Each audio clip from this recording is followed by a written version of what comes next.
আমি আজি বিজনী মহকুমা প্ৰাথমিক শিক্ষক সন্মিলনীৰ এই দ্বিবাৰ্ষিক অধিৱেশনত অংশ লৈছোঁ আৰু এই অংশ লোৱাৰ জৰিয়তে মুকলি সভাৰ জৰিয়তে ৰাজ্য চৰকাৰলৈকে আমি কেইটামান আহ্বান জনাব বিচাৰিছোঁ।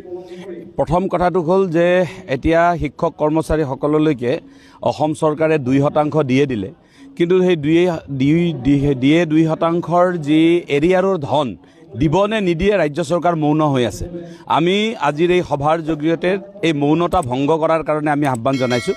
দ্বিতীয়তে ৰাজ্যখনৰ স্নাতক শিক্ষকসকলৰ পৰা কাঢ়ি লৈ যোৱা কাঢ়ি নিয়া সৰ্বানন্দ সোণোৱালদেৱৰ চৰকাৰৰ সময়তে কাঢ়ি নিয়া গ্ৰেড পে 8,700 টকাৰ প্ৰসংগ অহা আগষ্ট মাহৰ ভিতৰত সমাপন কৰি সকলোখিনি প্ৰাপ্য ঘূৰাই দিয়াৰ কাৰণে আমি দাবী জনাইছোঁ। অন্যথা আমি অহা ছেপ্টেম্বৰ মাহত এই বিষয়টোক লৈ শিক্ষকৰ সকলো শিক্ষক সংগঠনৰ প্ৰতিনিধিৰ সৈতে একেলগে সন্মিলিতভাৱে আমি ৰাজপথলৈকে ওলাই আহিবলৈ বাধ্য হ'ম।